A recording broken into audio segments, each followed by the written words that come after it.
Hey, this is Dave Black, Supernatural Occurrence Studies podcast, and today is January 29th of 2018.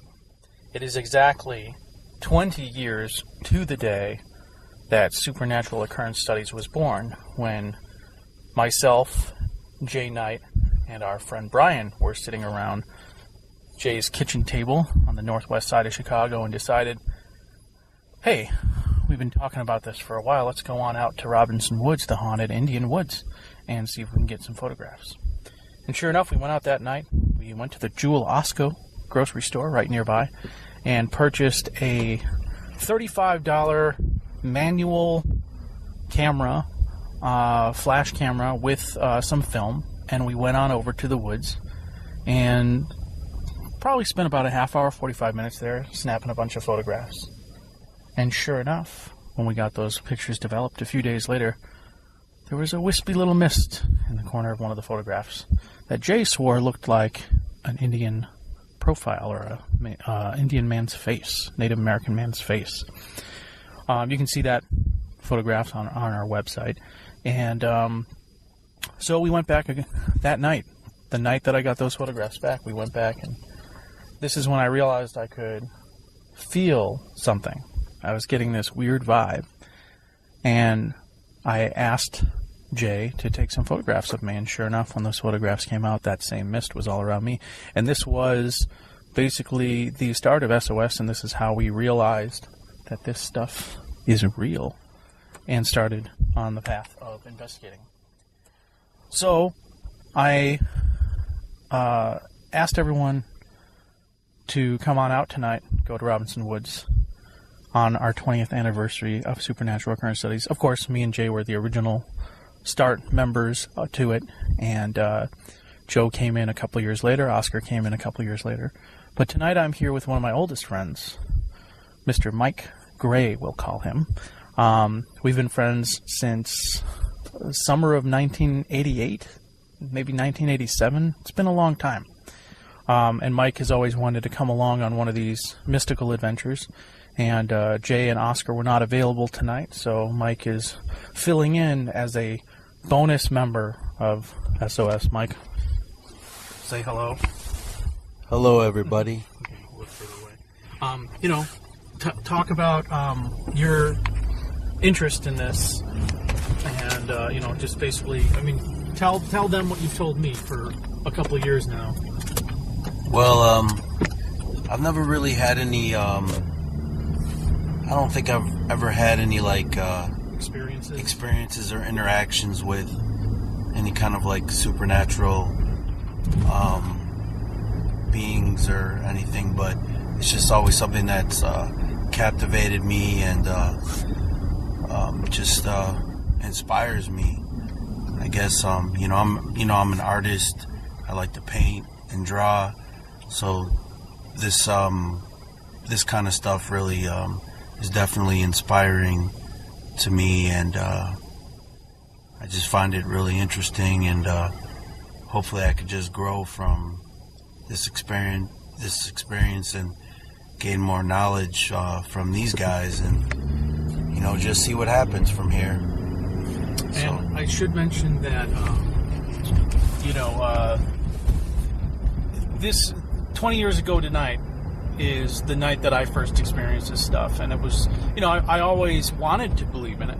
I always wanted to experience it, and sans a few incidents when I was a kid, psychic type things and stuff, I kind of always believed in it, and I always thought that I had abilities. But it wasn't until this night 20 years ago that I realized that it was real. And I remember, I think it was maybe February 2nd that my friend Jay came by, not Jay Knight, a different Jay, came by with photographs that he had developed for me. He worked at a Wolf camera store. I was at an open mic waiting to go up for my comedy set, and I had only been doing comedy for maybe about a month and a half. And I was waiting to go up for my set. My friend Jay showed up with the photographs that he had developed for me from the second night out at Robinson Woods that we ever went on. This was the night after, that was the night that we got those photographs back and decided to go back, the first photograph, and decided to go back to get some more pictures. And sure enough, one of the first things I saw flipping through the pictures was this puff of, this cloud of mist in a tree. And my heart sank, because it was right then that I'm like, oh my God, there's something out there. This is something. That wasn't just an anomaly in the picture, that was something. The next picture was the same cloud, but now slightly moved over a little bit. Now keep in mind, these are just random photographs that we're taking. Just point and shoot. And so 2 photographs in a row of this mist moving. Then I flip through to the next picture, and it's me standing there with my arms at my side, and this stuff swirling all around me. And you can see like faces and skulls and all kinds of crazy stuff in it if you look really hard. And then another picture of it surrounding me, and this was when I was like, okay, I feel something weird, take a picture of me.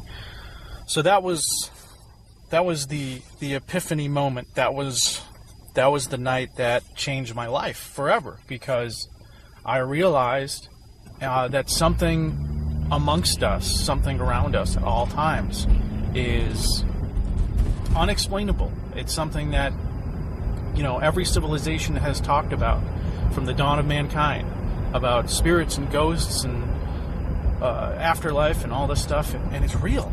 And I realized it was real. For the first time in my life, it was no longer a pipe dream. It was no longer something that I would just ruminate about and think about and be like, oh, that's cool. That would be cool if that was real. But it was real. It was now real to me. It was a real thing. And it was right in front of my face. And from that point on, it just snowballed, and we, found more and more places. And that was right around the time that we first investigated Morseland Music Room, like maybe a week later.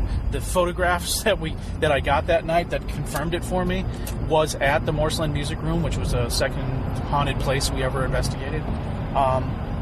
So this all culminates to 20 years ago to tonight, where I'm taking Mike, one of my best friends of over 20 years, out to 25 years, 28 years, whatever it is, and taking him out to where we all started, to see if maybe we can change his life, and maybe he can have the same epiphany we did. Because Mike, I'm sure you don't think we're lying and stuff. No, I definitely am a believer in it. But it would certainly be a lot different if you experienced it yourself, Right. It's easy to it's easy to just kind of dismiss things when other people tell you a story, or whenever people tell you that they saw something or experienced something, and it's like you had to be there type of thing. Because I can show you all the pictures of ectoplasmic mist that I can show you, audio recordings of EVPs and all this other stuff. And yeah, it's cool, but I wasn't there, so I don't know if it's real. And even me, who I'm the biggest skeptic in SOS, and I've experienced some pretty crazy stuff. But when I hear other people tell stories, I always take it with a grain of salt. I always take it with maybe, but I wasn't there, so I don't know if you're telling the truth. So let's see what we experienced tonight. Robinson Woods is a much different place than it was 20 years ago. It used to be not dense or thick woods, but it wasn't very open. Like you'd kind of walk in, and there's a walkway that goes up to the burial stone, and the woods were a little bit more enclosed. But now they've cleared it out a lot. They've trimmed up around the stone and stuff. So the area where we were getting the most paranormal activity, which is only maybe 50 or 100 feet from the road, is pretty much cleaned up now. So it's a lot more open of a space than it was 20 years ago. And then, there's houses and right across the street, and there's, roads on either side of it and stuff. So it's hard to get good pictures in there without interference of street lights or whatever in the background. But, some of our most amazing ectoplasmic mist photographs came from that spot. that and Bachelor's Grove, which we were also investigating around the same time. So we're going to go grab a bite to eat, and then we're going to meet up with Joe Erie at Robinson Woods, which is only about 10 minutes from where he lives, at about 10:30 this evening, and we're going to see what is out, what we can get some photographs of. I got a couple of pictures. I got the Tascam, and we're going to see what we can see, what we can experience.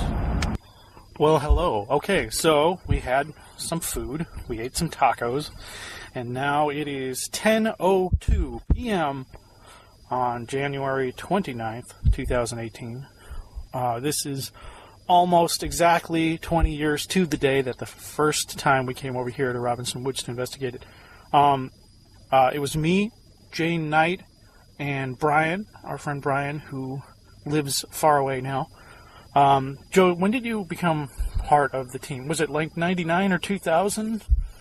Because we started... I'd say probably about 99. Okay, yeah, because we started in 98. Because I thought it was like maybe like a year or two after you guys started doing it. Yeah, so I'm here with Joe Erie now, and Mike Gray is in the back. Say hello, Mike. Hello. We're sitting in Joe's brand new Ford Explorer. Fabulous. Leather seats, leather. And we are sitting right across the street from Robinson Woods, where we will be going in a few minutes. We have our Tascam and a couple of cameras. We're going to take some photographs and see what we get. Yeah, driving past, did you feel anything? Not really, but I wasn't really... Weird. It kind of seemed like everything just stopped. I wasn't really tuned in, but, coming here is always like visiting an old... It's like always like visiting an old friend, you know? Yeah. It's like when you go back to the old neighborhood and... visit the old neighbor or whatever. So, like, basically off the street, off East River Road, there's, like, a little trail that comes in to, like a big stone. But remember, like, you used to have, like, the forestry, like, the trees. Now they cut them down. It was kind of more spookier, you know? Yeah, now it's like, Yeah, they cut them down. It's like you can go there with your family and have a picnic sort of thing. So it's definitely a lot more open than it used to be. And but, not quite as scary. Not that it was ever that scary, because you're 100 feet from, But at least, the trees kind of blocked everything out, Yeah. But just driving past, I'm kind of wasn't like really in the mindset either. But it kind of when I looked in and I just tried to get a quick feel really quick, and it just seemed like everything just stopped. It's just really very dead right now. This place is hit or miss. It's either everything or nothing. Usually, for me. I don't know. Like last time I was here, nothing. Yeah, I think the last time we were here, there wasn't a whole lot going on. We got like one bit of a vibe at one point, but it wasn't very strong. There wasn't a whole lot going on. But yeah. So yeah, there's a lot of animal activity I saw too. Yeah, well, that's just because always how people dump all their like food over here every day. So the deer and the raccoons and stuff are pretty hip to people. Yeah, the deer will actually literally walk up to you and eat out of your hand. I remember we would stand out there and in the middle of the night, and you'd hear all the cracking branches and stuff around you, and you'd be like, "What is that? What's going on?" And it'd be like a skunk coming out of the woods to nibble on some carrots that were right there by the stone or whatever. What's the weirdest experience you ever had here? I think the weirdest I actually have a photograph of is when I was sitting on that bench messing around with my camera or whatever, and I started to get this, I started through my back and out, I felt it come out the top of my head. Yeah, and I got a picture of that, of this cone of mist coming out of my head. It was pretty crazy. I definitely seen a lot, felt a lot. I remember seeing just a shadow figure behind Jay. And then I remember smelling wild lilac one time, and that was pretty weird. It was intense, because they say it's another thing you could with wild lilac. Rose and lavender and women's perfume smells and stuff. Mike, what do you hope to experience here tonight? I'm just trying to think. I really just want to check it out and just see what happens. So, Mike, you may not know about this, but the Peterson-Schuessler murders happened in these woods. Was it 1955? I don't know the exact date. I believe it was 1955. The two boys, right? Yeah, there was three. You told boys. Me about this before. The Peterson-Schuessler murders were, I think it was the two boys named Peterson and their friend named Schuessler. Peterson, whatever it was.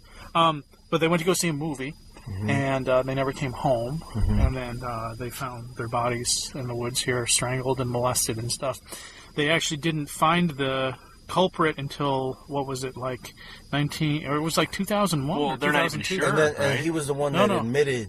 Yeah, he told an girlfriend. he told like an ex-lover of his or whatever about it. Yeah, you told me about this. Yeah, and, that's crazy. I thought something really was a little controversial. Maybe I'm thinking of something else, but because there was a few other bodies that were ditched, and the guy did admit, but they weren't sure. You know, it might have been like a false confession. They were thinking it might have been somebody else.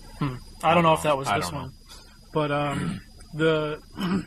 the David Cherrick murder up by my neighborhood was similar, where they didn't, the guy wasn't brought to justice until 20 years later, and he had always been a suspect. But yeah, because they didn't have DNA back then. Nothing. Yeah. It must have been super easy. I don't know, super easy, but yeah, no camera. There were a lot more. DNA. There were a lot more unsolved murders back in those days. So the culprits of the haunting here might be the death of those boys. It might be the Native American family that's buried there. Yeah. We don't really know. So if they don't know, it's an Indian burial ground, or we're going to be on a bunch of Red Indians. Three of them are half Indian. And from what I know, this whole area, they're buried all over the place. I mean, you think that's like in this spot, dangerous? There's like only going in there, like because of like all the injustice that happened, Well, with the genocide, the Native American genocide. The thing is that this guy, Alexander Robinson, Chief chee-chee-pin-quay, he was half French. So what he did is he was a negotiator between the settlers and the Native Americans. And the reason he was given this land is because he kind of betrayed his own people at the behest of the white men and helped them at Fort Sumter. And that's why they gave him this land here. So there was a big point of contention when the Forest Preserve was taking over this land, that there was supposed to be like a lifetime treaty between the family to own this land. And then finally they got it like annexed, right? Yeah, the Forest Preserve basically came in and took it from them. So I mean, there was a house on this property that burned down. Yeah, and they think it was an arson of the last found surviving member. Yeah, the frame of the house. Remember the fence too back there? I don't think I've ever been back there and seen that. Yeah, there's a fence, like the frame of the house. Really? Another thing is, if he did betray her, the Indians thought they betrayed him. I mean, they could have cursed the land for all we know. A lot. I mean, there's the mob history, anything. This whole area. Well, the thing is, that was in the later 1800s, and when that all took place. And at that point, there weren't a lot of Native Americans left in the Chicagoland area anyway. So I don't know. Who knows?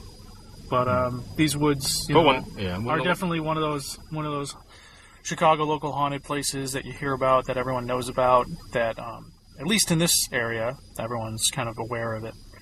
The one thing I could say, living around the area, I never knew about it. Oh yeah. I mean, it's like I know I got the woods here, but I didn't know it was an Indian burial ground, or the chee-chee-pin-quay woods. I didn't know the history of it. And I think this is the second place I went to. All right.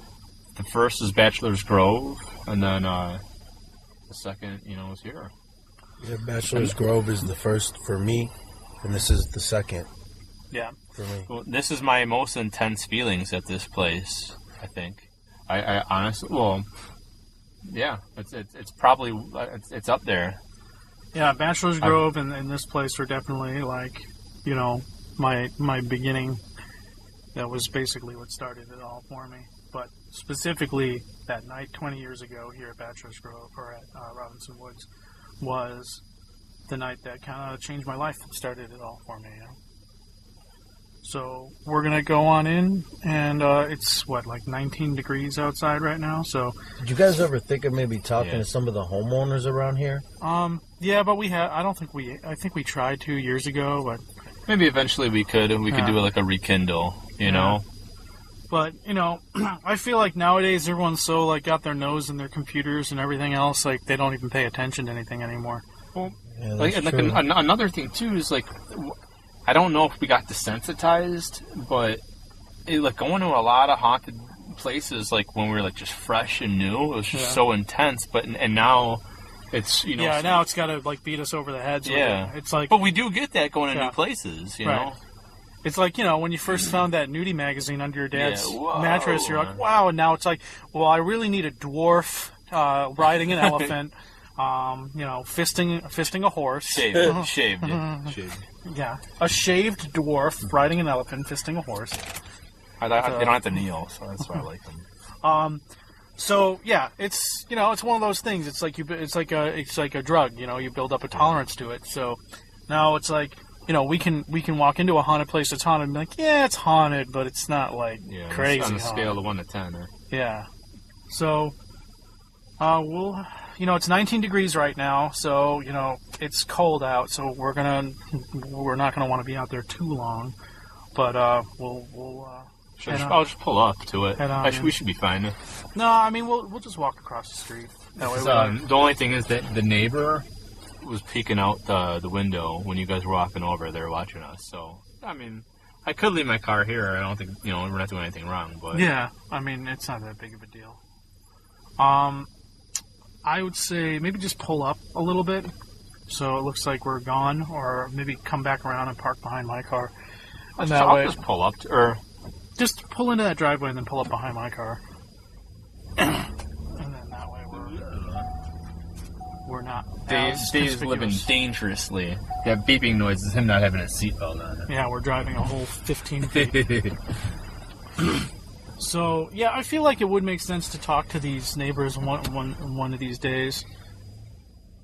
You can probably even fucking call them on the phone, you know, like just find out what they're.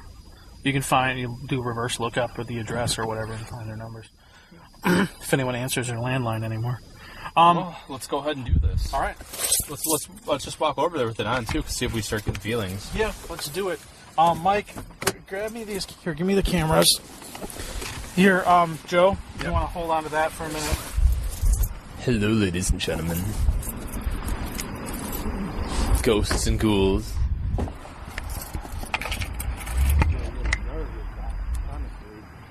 Well, we didn't even tell you what really happened here yet.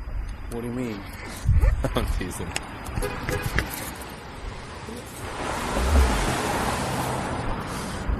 All right, so where's Dave?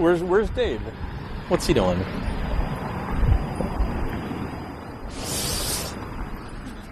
Oh, he's still there. It's very cold right now.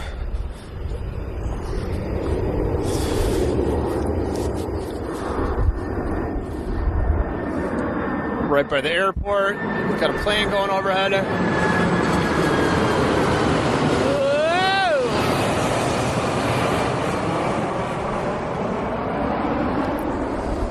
But yeah, the woods, it's kind of a creepy vibe. It's just everything's very still. There's really no wind. It's almost like Evil Dead.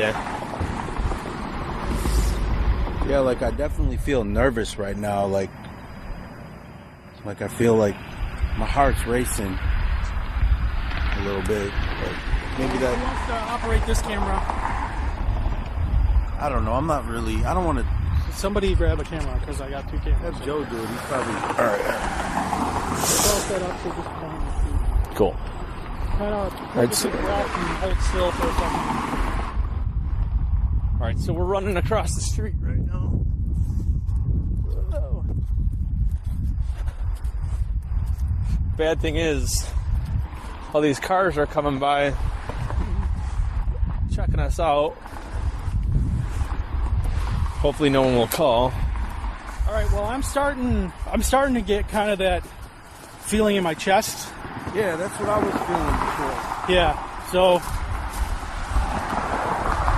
honestly,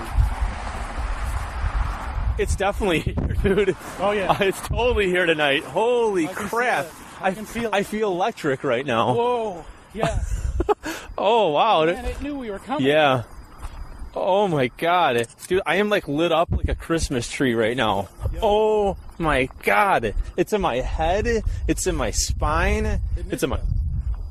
Huh? Oh yeah. Oh my god. Take a deep breath. Deep breath when you take pictures. Whoa. Dude, Dave, this is very intense right now. Yeah, I feel it. This is really cool. Oh my god. I feel it in my whole body. Did you see that shadow? But it's like It is so here right now. It's so cold out. Oh my god. I definitely feel something in my chest. Like, It's in my arms, it's in my head. My batteries are already dying. Wow. I mean, they weren't fresh batteries. this is so amazing. Another thing is, Suze, I am seeing shadows. That's the one thing at Robinson Wood. I always see shadows, shadow figures. Oh.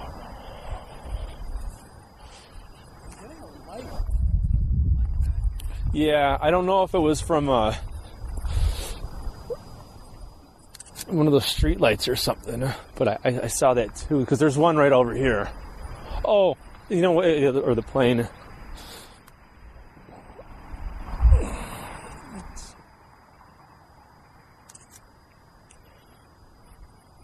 Yeah, pay attention to shadows. Give me the... So I'm going to give the Tascam to Mike, because this is his first time here. Hey, Mike. I want to tell the listeners, just kind of like hold it out like this and just kind of tell what you're feeling, like have a moment with them. Yeah, so I'm sorry. This is my first time doing this, so I'm a little nervous right now, but I definitely feel I definitely feel something like in my chest, like my heart racing. Like this is real. Like I never thought I would have a moment like this. Like this is almost like kind of like making me teary-eyed. Like this is so crazy. I really can't articulate the way I'm feeling right now, but yeah, this is definitely real, and I'm definitely grateful for this moment. So hopefully soon I get better and more comfortable talking, and I'm gonna go ahead and give this back to Dave.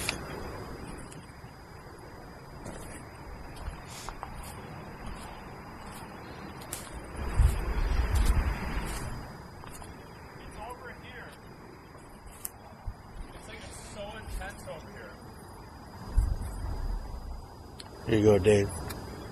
What are you feeling? You feeling anything? Yeah, definitely. It's so I right as we came in, like that's where it was like the go most. over here. Like As soon as I walk over here, it just my body lights up again. When we walked away, it started going away. yeah, this is where it feels the most. Yeah. Like this is where like my heart like gets. It's in this area. Yeah, definitely. Right now. Definitely, this is where I feel it the most. So we're right in front of the stone right now. Oh, I'm starting to get... Oh, shit. Starting to get the sparkles in the camera lens. So it's right here. You see all that? Yeah. Oh, wow. So it's our theory that the orbs that you see are... my camera's dying. They're not necessarily anything paranormal necessarily. Most of the time, orbs on film are nothing more than lens flare from the reflection of moisture in the air or whatnot. But we started to realize about a year ago that when we're feeling stuff, that's when that becomes most prevalent. Therefore, it might actually have some sort of atmospheric, it might be the mist itself. I think it's actually like scared of us now. It's weird. Because like I don't know, you go to an area, it gets intense, and then it leaves. It goes somewhere else. I don't feel it anymore. Oh, it's almost like it leaves us. I've been seeing a shitload of shadow figures in the back. Mike, are you feeling like that tingling? Yeah, definitely. It's gone for me. But maybe it's going to him because he's new too. You know? Yeah. I mean, I was feeling kind of Yeah. a little bit like as we. Whoa, that is a low-flying plane.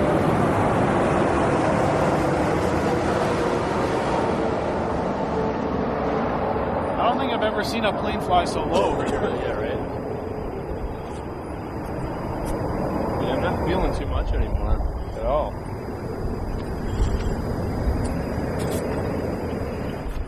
I keep on seeing shadow figures with that peripheral vision.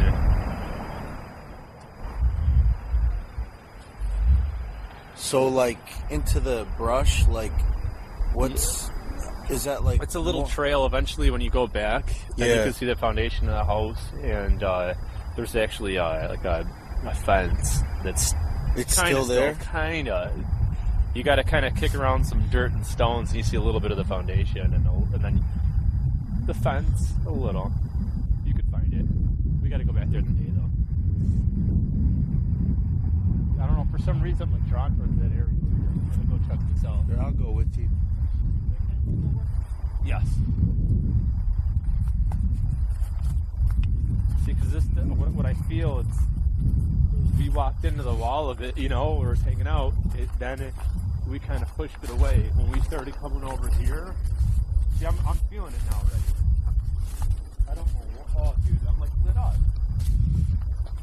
Do you feel anything at all or no? I mean, I feel the same actually. Like since I first came in here. Yeah, my whole body.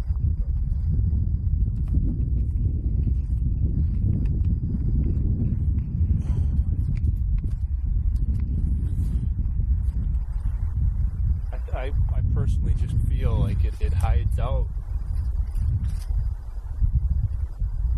It hangs out by the rock, then it pushes out. It's like the hangout, and then when it. Can you hold this for a minute? Yeah. Yeah, then when it gets scared of us over here, or doesn't like what's going on, then it moves.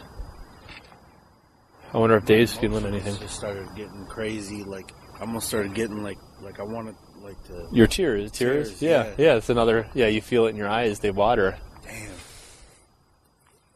Dave, you feel anything?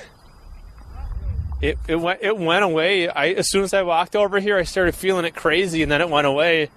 But he started feeling it, so maybe it went to him. Oh, it's weird. It's hopping around. This is really amazing.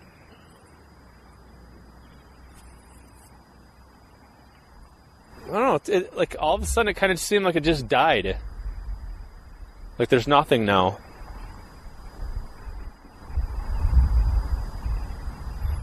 It's like It's weird. like a dog that comes to say hi to you when you first show up, and then it's like, okay, Yeah. I'm gonna go lay down. Exactly. It was super intense, man, when we walked in. When we started going over there, it went away. Whoa. What's this? I'm gonna see if I can duplicate it.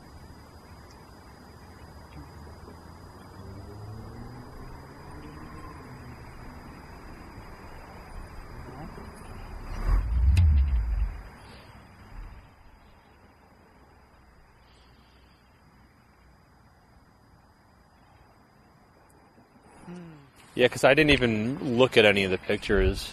I had just been snapping and looking around. But yeah, as soon as we walked in, man, it was crazy. It just, my whole body was electricity. we started walking back. There we go. Deer was just up on us. Holy crap. Deer was like 20 feet away from us just staring at us. Yeah. We all saw it at the same time where they turned around and ran.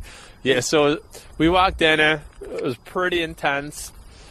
Walked back past the stone. Went away. Walked back towards the stone. Felt it really strongly. Went away. Then walked back past the stone.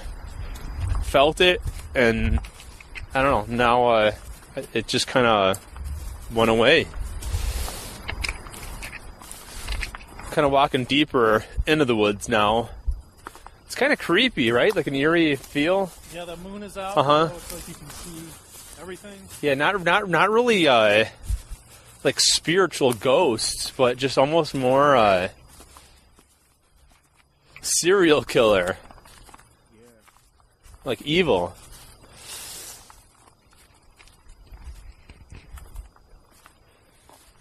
And back that way would be where the house would be sitting. Yeah, it's a weird glow. It's getting for pretty sure. cold out here. Yeah. My batteries are done already. Put brand new batteries into my camera and it's gone already. Damn.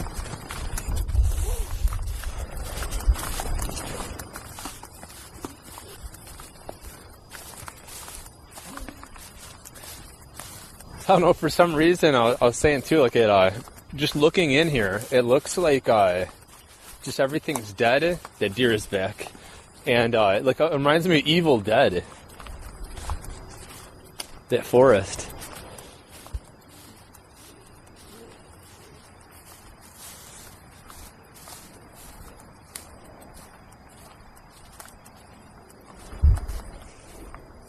We interviewed the deer. There's two of them. Yeah. I'm walking up on the deer right now.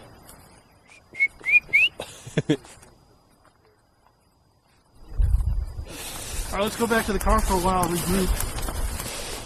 All right.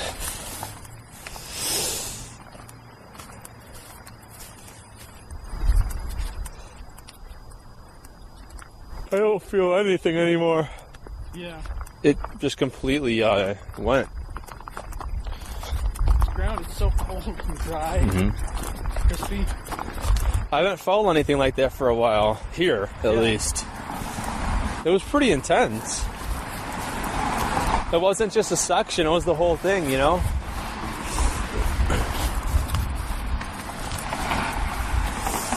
Oh, it is freezing.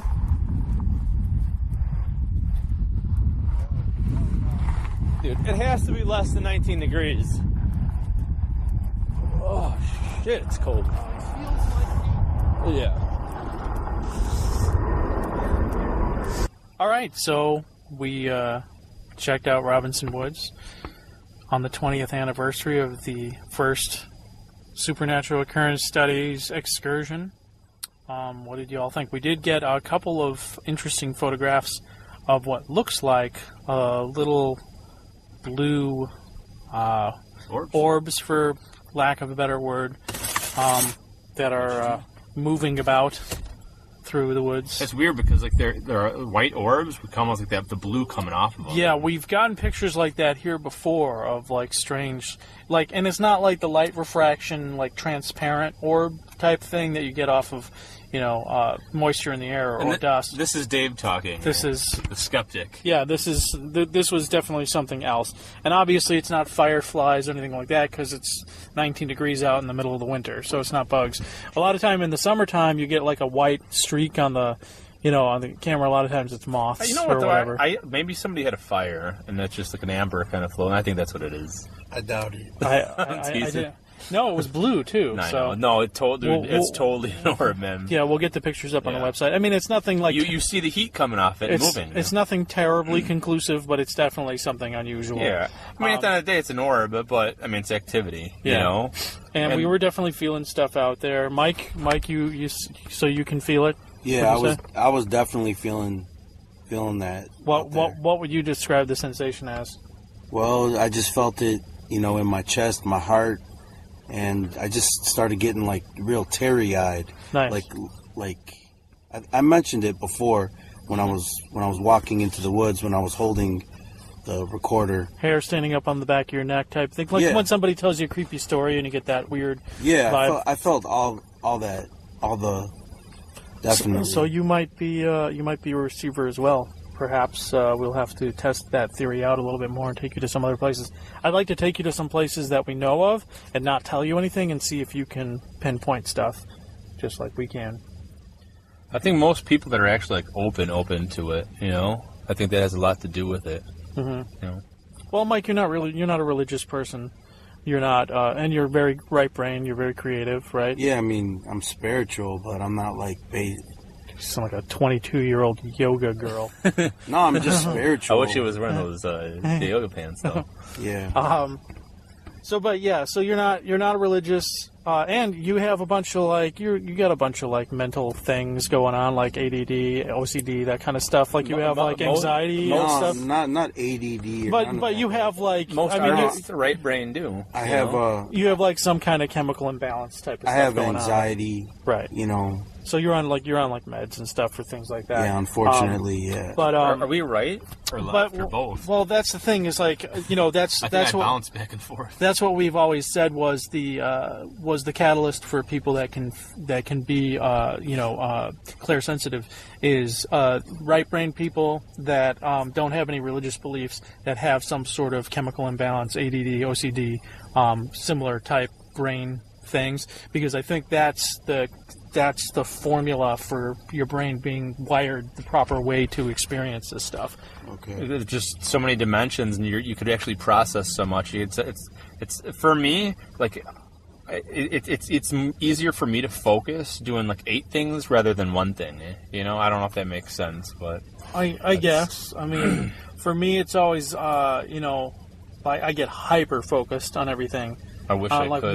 I get hyper focused on one specific thing. Like, for instance, if I'm out, if I'm out in the woods looking for paranormal stuff, and I see a salamander, I instantly switch to salamander mode. I instantly switch to herp mode, looking for reptiles.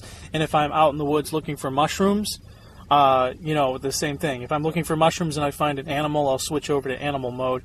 And it's like somebody flips a switch. It's like once I'm focused in on one thing, I can give a shit about everything else. But just how simple that sounds. You just look at I see a salamander. You were focusing all over the place just to find that, and normal people wouldn't even spot it. But your brain's all over the place that you just spotted. Well, that. yeah, it's like a Terminator so robot. You have the little display, exactly. Everything's you're looking at everything, and when you find what you want to, you zero in on it, and that's your focus now. Yeah, and that's exactly what I'm saying. For an example, cooking. I'm making a simple sauce or something. I'm stirring a pot, but in the background, you're taking all these ingredients and doing this and that. Your focus is one thing, but you don't realize you're doing a million. Right. What do you think, Mike? Do you have similar experiences to that? I'm not sure. I don't think so. No, I don't. If you're doing artwork, do you tune out everything else, or if you're into your reptile tanks or whatever, are you focusing on that and not anything else, or Yeah, I mean, I stay focused on that, and then, when I'm done, I go to something new. Yeah, I get hyper focused on things. One of my favorite things to do is have a list, a checklist of things to do for the day. Right before I go on my Florida trips, it's okay, I got to get the van clean. I got to, make sure I have my coolers. I got to make sure I have this set up, and I have to make sure I got the cat's litter cleaned, and I got to make sure I have, I go to the pet store and get all the food for the pets, and make sure I get the dog over to the neighbor's house and make sure he has all his things. And I like having this checklist of things to check off, and at the end of the day being able to look at it and being look at all the stuff that I did today, look at all the stuff I accomplished today, which makes up for the day where I just lay around all day like a piece of shit and do nothing. Yeah, I don't know, I wake up and I'm man, I hope today is going to be a good day, or I hope when I wake up tomorrow, I'm not going to feel nuts. It's I never know how I'm going to feel when I wake up. But like sometimes like the ADE is like just so overwhelming. It's like dude, I can't sleep. Like I can't do anything. I can't enjoy anything because it's like my brain's in a million places. yeah. So I think what we discovered today is that Mike might be a receiver for the trace energy. We'll have to do some more experiments with Mike to find out, more about that. So, Mike, what was your impression of Robinson Woods' first time being out here? It was really cool. Like, I really liked it. It was, What would you say if you had to describe the feeling you got walking in, would you call it welcoming, foreboding, scary? Like, what would you classify it as if you had to guess? Like, if you were to compare it to walking to somebody's house for the first time. I would say it was welcoming. All right. I didn't feel scared or anything like that. It was, like you didn't feel like you weren't wanted, or no, it was definitely welcoming, but On a scale of 1 to 10, what'd you feel? wait, say that again? Like on a scale of 1 to 10, like how haunted you think it was? I mean, I really don't mean to gauge by, but I'd say I'd give that a 10. The way I felt, like cool. so you never felt? I've that? never felt like that before. Okay. You know, it was just because you've been to Bachelor's Grove with me, but it was But that was like during the day, and there were other people there. Yeah. And there was so much distraction. Yeah, the reason like I say that because if we were to gauge it, dude, like I mean, I felt it when right now I would have given that a 5 or a 6 maybe, like right when we walked in. Yeah. But back then, if it was brand new, I would have been like, oh, Yeah. Yeah. Well, yeah, like, I mean, when I'm really feeling it, like, my eyes are streaming You can't even tears, move. and, like, yeah, it's like I can't breathe, Yeah. and ridiculous. Yeah, I know sometimes, like, I just feel stiff, like, my body, like, it's like, but, yeah, it was definitely intense for a second. Like, it was not even just, like, that little area, it was the whole area up to that stone, and then, as soon as we started going past it, it kind of just went away. Yeah. But it was definitely was there. I haven't felt that there for a long time, and I'm happy we did feel something. Yeah. Because I was starting to almost kind of feel like I don't know, maybe it's not there anymore.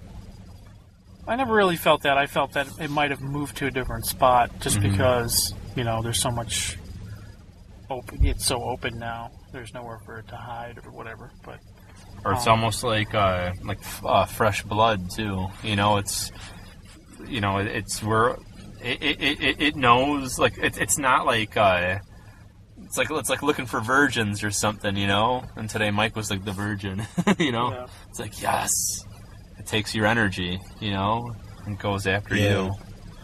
you. Well, all right. So Robinson Woods, 20 years later, still haunted. Still there, still hanging around. Really cool to be able to come out here. I'm glad that I didn't miss it, because I was afraid that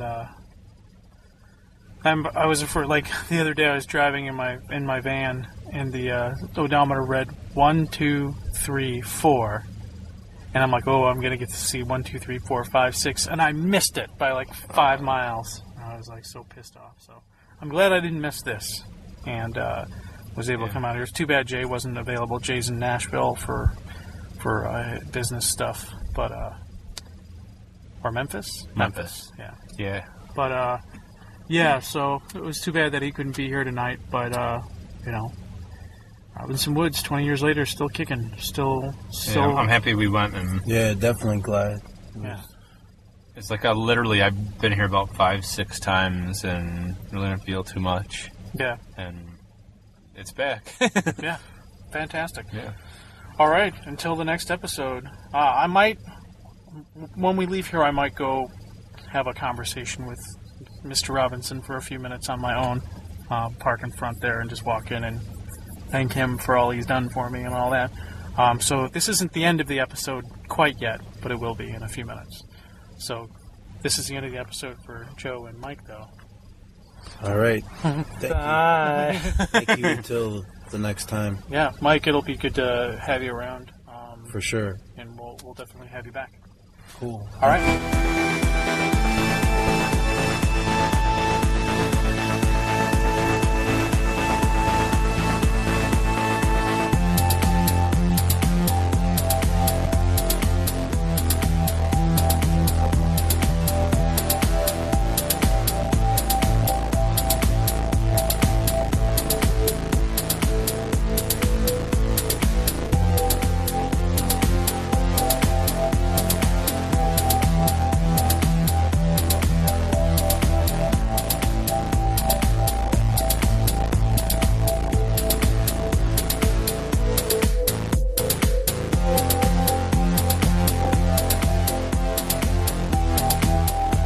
About time we give the full story of the Peterson-Schuessler murders in Robinson Woods took place near the property.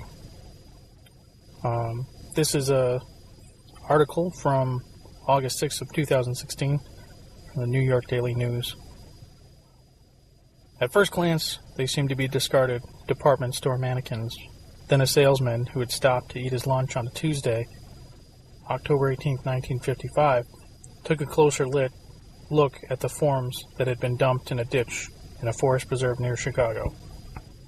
That, of course, would be the roadside along Robinson Woods, just north of Lawrence Avenue on East River Road. They were 3 boys, stripped of their clothes, all dead. John Schuessler, 13, his brother Anton, 11, and a friend, Robert Peterson, 14, had been missing for 2 days.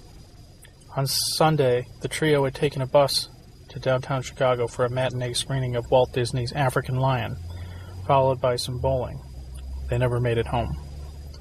An assignment editor for the TV station WGN, listening to a police radio, caught some chatter about 3 boys found in a ditch and called one of his cameramen, who rushed out to the scene, arriving about 10 minutes before police.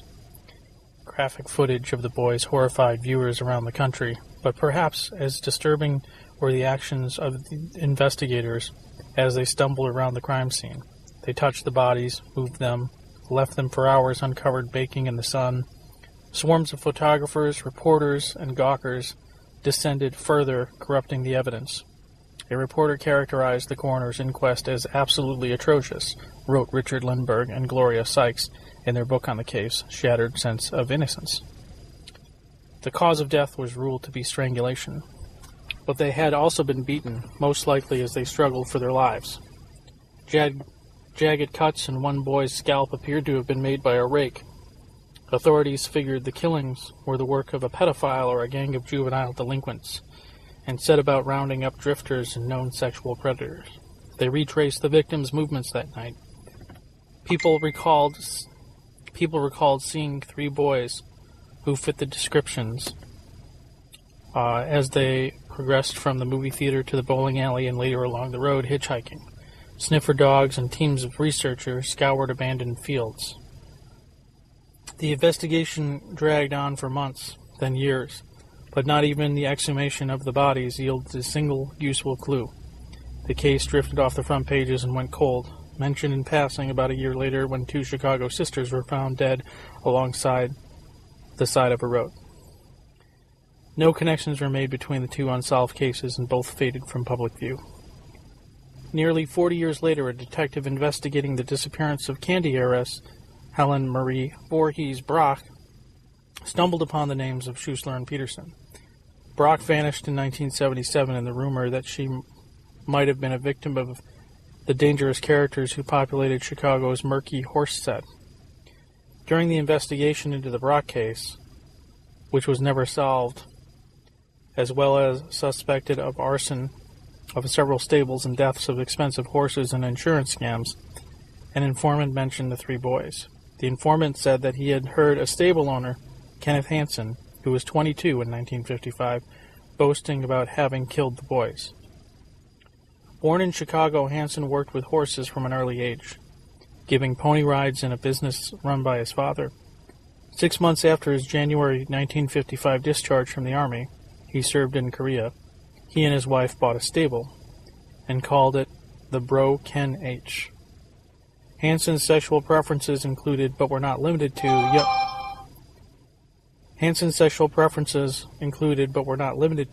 young boys and teenage hitchhikers. He used the promise of free horseback riding lessons to lure them into barns where he molested them. I apologize for the cell phone sounds. I'm actually reading this off of my cell phone in my car. Roger Spry was one of the prosecution's strongest witnesses at Hansen's 1995 trial. Spry, who worked for Hansen in the 1960s, had been subjected to 7 years of sexual abuse from his boss that started when Spry was 11. Spry told the court that Hansen got drunk one night in 1964, and as the two clean saddles offered a detailed confession. "One time I picked up 3 kids," Spry quoted Hansen as saying. "My thing was to have sex with 2 boys. That was my fantasy."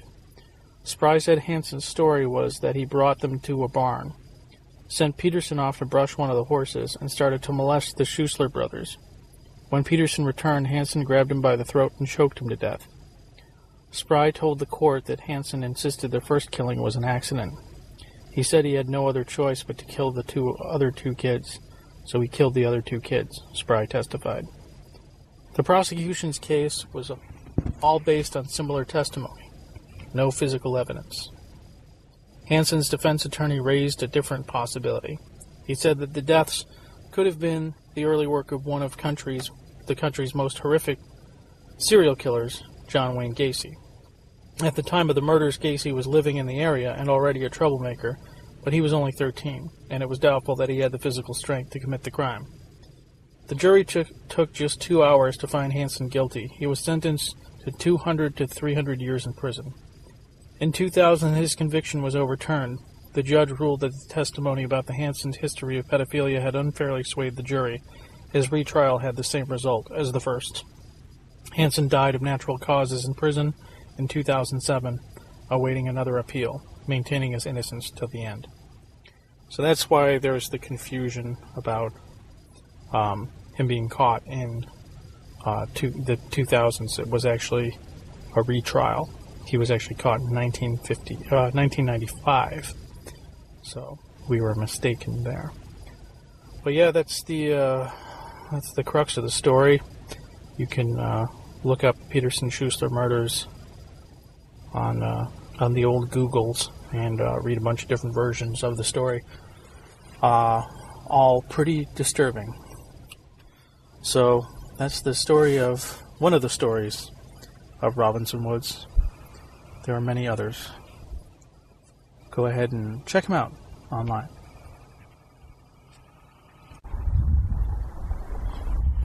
So hey, it's just Dave Black here. Walking back into Robinson Woods on my own. And already feeling it right here at the sign at the right at the front, right by this road.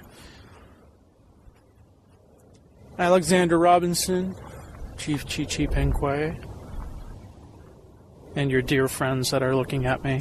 I just wanted to thank you for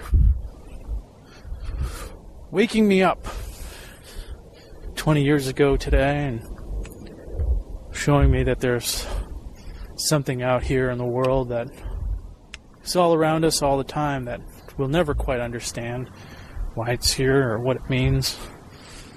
But all of the things that I've experienced and all of the theories I've come up with and the way that this basically changed the way I think and experience life, I just want to thank you for that. Thank you for waking me up to, I guess, reality. A reality that the supernatural, if you will, is real and surrounds us, all around us, all the time. And no matter where I go now, no matter what I do, I can never get away from it. You know, I feel it everywhere. And you were the first. You're the one that brought this experience to me and kind of showed me the way. So I really thank you for that. changed my life in a fundamental way. Not just in the realization that not only does this stuff exist, but that, and not only that I can feel it, but it's entirely changed who I am as a person and the way that I think and look at the world around us. And it's really helped me embrace the fact that the only thing I know for absolute certain in this world is that I don't know much of anything at all. And it allows me to go through life with a very open mind and take things as they come, I suppose. And there's still deer out here checking us out. But yeah, so Alexander Robinson, Chief Chee-chee-pin-quay, and his family, thank you very much for opening my eyes and opening my experiences and my world. And essentially making SOS exist in the first place. So thank you for that. If you have anything to say, I'm all ears. I can feel you all around me.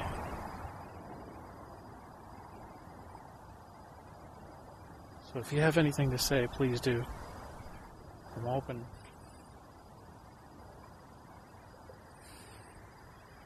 I'm like literally immersed right now. I can feel it all around me.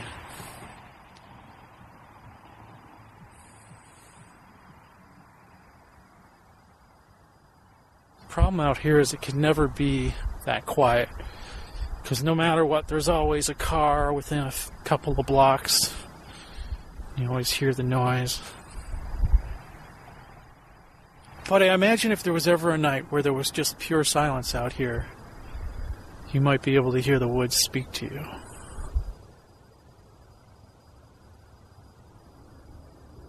Full moon, barren trees, cold, frozen ground. If it was anywhere but right here, it would be the creepiest place in the world.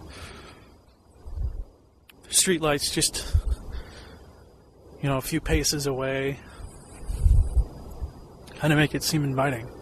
I could literally set up a tent here and sleep all night. That's how comfortable I am here.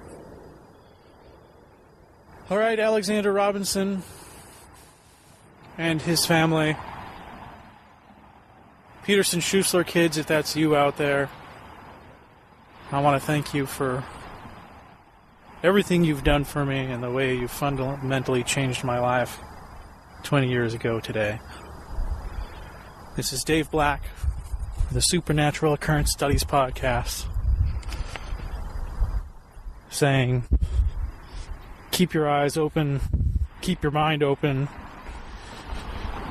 and experience whatever life throws at you.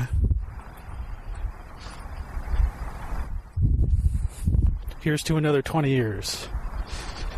See you on the other side. You want to save your soul from hell, riding on our range.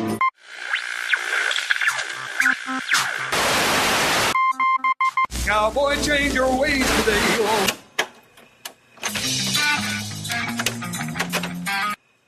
With us you will ride at the devil's herd. Up